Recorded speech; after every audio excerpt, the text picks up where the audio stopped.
Yesu ashimwe inshuti zanjye bahaye ikaze muri Ndayiza Impact Show. Uyu munsi ijambo turi buganire riravuga ngo Imana ikora ibiruseho. Iyo ntekereje Imana, gutekereza Imana, numva ubushobozi, numva ubuhanga, numva ubutunzi bwinshi.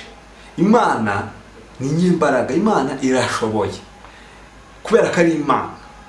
Rero iyo mvuga ngo Imana ikora ibiruseho no kugira ngo usobanukirwe ko Imana iteka izagukorera ibirenze ibyo utekereza. Reka dusome mu Efeso ibice 3:20. Havuga ngo nuko ibasha gukora cyane ibiruta cyane ibyo dusaba ndetse n'ibyo twibwira byose, nkuko imbaraga zayo zidukoreramo. Imana ibasha gukora ibiruta cyane.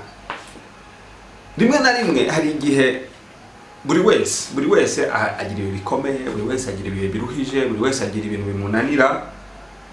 Rimwe na rimwe ukibaza koko Imana ibishoboye, ko Imana ibizi, kuko Imana izi byose, ko Imana ifite ubutunzi, kuki ibi ndimo ndabicamo gutya bikagucanga, bigatuma wumva ucitse intege.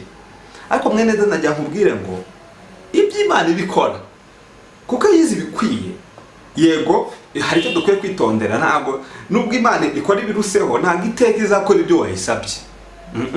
Kuko yo ikora ibiruseho, ikora ibirusi ibyo wayisabye. Nuvuga ngo ishobora kudakora ibyo wayisabye, ahubwo igakora ibikwiriye. Ibyo bikwiriye rero nibyo navuze yuko biruseho ibyo wakoze.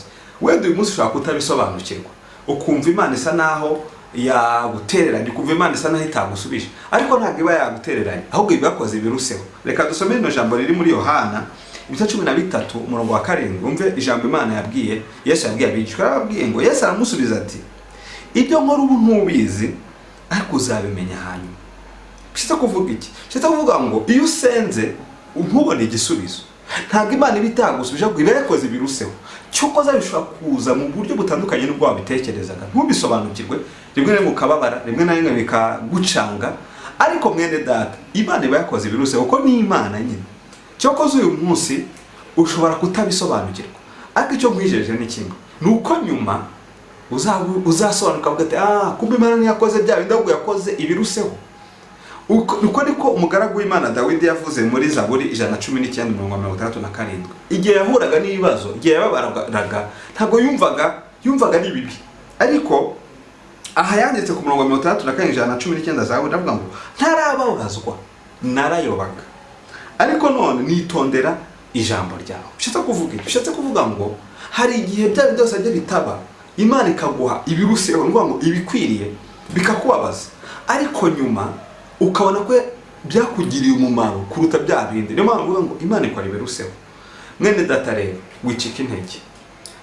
Niyo nusenga ujye umenya ko Imana ikumva kandi Imana izabikora. Uyu munsi ushobora kubona bitaba bikakubabaza, ariko ntuzacike intege, komeza utere imbere, komeza utegereze Imana ibizakora ibiruseho ibyo wowe utekereza. Uyu munsi ntubisobanukiwe, ejo uzabisobanukirwa, kuko Imana yacu ibasha cyane rwose, ntuyishidikanye, ibasha gukora ibiruseho ibyo wibwira.